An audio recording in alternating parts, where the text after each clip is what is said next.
میں سلیکٹ منصوبے کے لیے رقم نان ڈیولپمنٹ بجٹ سے فراہم کرنے کی وزیر اعلیٰ سندھ سے درخواست کر دی ہے۔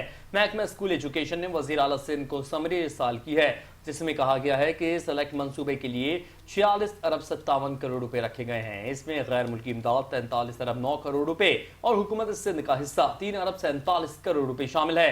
اس بارے میں مزید جانتے نمائندہ فائر نیوز شکیل نائر سے۔ جی شکیل، بتائیے گا اس بارے میں۔ جی دیکھیں، محکمہ اسکول ایجوکیشن نے سلیکٹ منصوبے کے لیے فنڈز منتقل کرنے کے لیے وزیر اعلیٰ سندھ سے منظوری کی درخواست کر دی ہے۔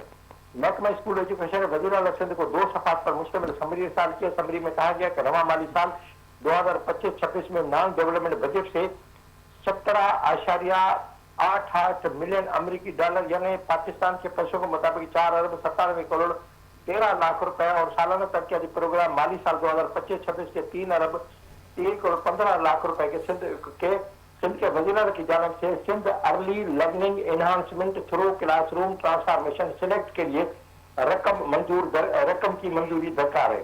محکمہ خزانہ کی جانب سے دی گئی رائے کے حوالے سے یہ گزارش ہے کہ محکمہ اسکول ایجوکیشن پہلے یہ فنڈز 17.83 ملین امریکی ڈالر یعنی 4 ارب 99 کروڑ 24 لاکھ روپے تقسیم کی درخواست کی تھی، تاہم یہ فنڈ پہلے مختص کیے جا چکے ہیں اور مالی سال 2025-26 کے بجٹ میں غیر ملکی امداد کے طور پر 27 ارب 36 کروڑ 93 لاکھ روپے کے طور پر مختص کیے جا چکے ہیں۔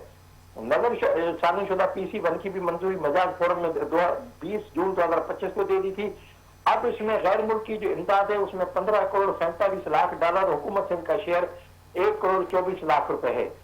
پاکستانی روپے کے مطابق کل رقم 46 ارب 57 کروڑ 5 لاکھ بنتی ہے، جس میں غیر ملکی امداد 43 ارب 9 کروڑ 67 لاکھ روپے اور حکومت سندھ کا شیئر 3 ارب 47 کروڑ 39 لاکھ روپے ہے۔ جی بہت شکریہ شکیل۔